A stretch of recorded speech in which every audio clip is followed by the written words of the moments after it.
Profesor Teófilo Incencio, buenas noches. Voy a proceder con la resolución del trabajo entregable 2 del curso Física y Química. Acá se encuentran la información general con la planificación del trabajo, el cronograma de las actividades entregables. Aquí se está mostrando la explicación del ejercicio, que consiste en la explicación del funcionamiento de un transformador en sus dos diferentes devanados, que es el primario y el secundario.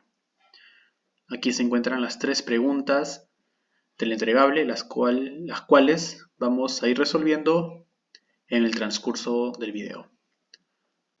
La pregunta número 1 dice: ¿cuál es la relación que existe entre las espiras de un transformador? La relación entre las espiras de un transformador se describe por la relación de transformación o relación de vueltas y depende del número de espiras en las bobinas primaria y secundaria. Esta relación define cómo el transformador convierte el voltaje y la corriente entre los dos circuitos. Relación de voltaje. La relación de transformación entre los voltajes de entrada y salida es directamente proporcional al número de espiras en las bobinas primaria y secundaria.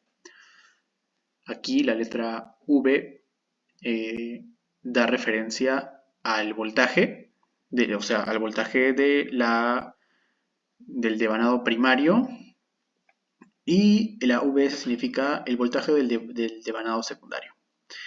El NP significa el número de espiras en la bobina primaria, el NP, y el NS significa el número de espiras de la bobina secundaria.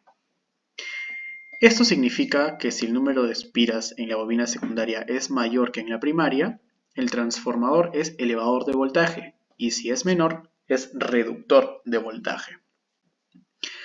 Relación de corriente. Por otro lado, la relación de corrientes entre el primario y el secundario es inversamente proporcional al número de espiras. En este momento, IP significa intensidad primaria y EIS, es intensidad secundaria.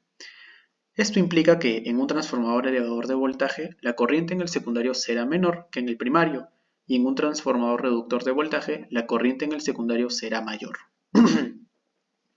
Principios clave. El transformador elevador aumenta el voltaje y disminuye la corriente, y el transformador reductor disminuye el voltaje y aumenta la corriente. Estos principios se basan en la conservación de la potencia ideal, que establece que la potencia en el primario debe ser igual a la potencia del secundario. En este momento podemos ver esta pequeña fórmula donde dice que la potencia primaria es igual a la potencia secundaria, donde la potencia es igual al voltaje por la intensidad. Esa sería la resolución de la primera pregunta del entregable 2, profesor. Bien, profesor, vamos a realizar la segunda pregunta del entregable 2 de Física y Química, que dice: ¿cuál es la relación que genera el transformador entre los voltajes implicados?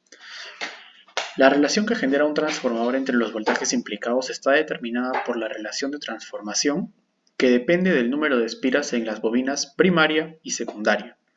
Esta relación establece cómo se transforma el voltaje entre el lado primario y el lado secundario. Relación de voltaje. La fórmula que describe la relación de voltaje entre el lado es primario y el lado secundario. Acá se muestra la pequeña fórmula, que es la Vs sobre Vp es igual a Ns sobre Np. Donde, claro, la Vs es el voltaje secundario, el Vp es el voltaje primario, el Ns es el número de espiras de la bobina secundaria y el Np el número de espiras en la bobina primaria. La interpretación. Si el número de espiras de la bobina secundaria es mayor al número de espiras de la bobina primaria, el transformador aumenta el voltaje. Pero si el número de espiras de la bobina secundaria es menor del número de espiras de la bobina primaria, el transformador reduce el voltaje. Por lo tanto, la relación de voltaje es directamente proporcional a la relación entre las espiras. Un mayor número de espiras en el secundario comparado con el primario resulta en un aumento del voltaje en el secundario, mientras que un menor número de espiras en el secundario respecto al primario resulta en una reducción de voltaje. Esa sería la resolución del problema número 2, profesor.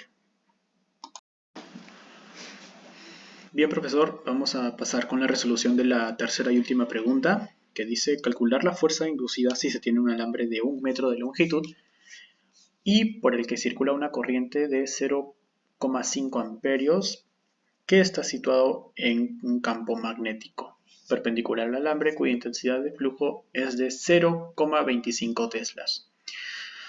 La fuerza inducida en un alambre que transporta corriente dentro de un campo magnético se puede calcular usando la fórmula de la fuerza de Lorentz para un conductor recto. Aquí nos menciona la fórmula, aquí está detallada la fórmula, profesor, donde F es la fuerza inducida en newtons, I es la corriente que circula por el alambre, L es la longitud del alambre, B es la intensidad de flujo magnético o intensidad del campo magnético en teslas, y θ es el ángulo entre el alambre y el campo magnético. En este caso se nos dice que el campo magnético es perpendicular al alambre, lo que significa que θ es igual a 90 y sin, entre paréntesis, 90 grados es igual a 1. Ahora podemos aplicar los valores que tenemos. I es igual a 0.5 amperes, L es igual a 1 metro, B es igual a 0.25 teslas y sin, entre paréntesis, 90 grados es igual a 1. Sustituimos la fórmula, lo que queda F es igual a 0.5A por 1M por 0.25T por 1, nos da un igual de 0.125 newtons. Por lo tanto, la fuerza inducida es de 0.125 newtons. Esa sería la resolución, profesor, del entregable número 2 del curso Física y Química. Aquí se encuentra la bibliografía y luego de hacer la respectiva edición del video estaré colocando el link del video que se va a subir a la plataforma YouTube. Eso sería todo, profesor. Muchas gracias.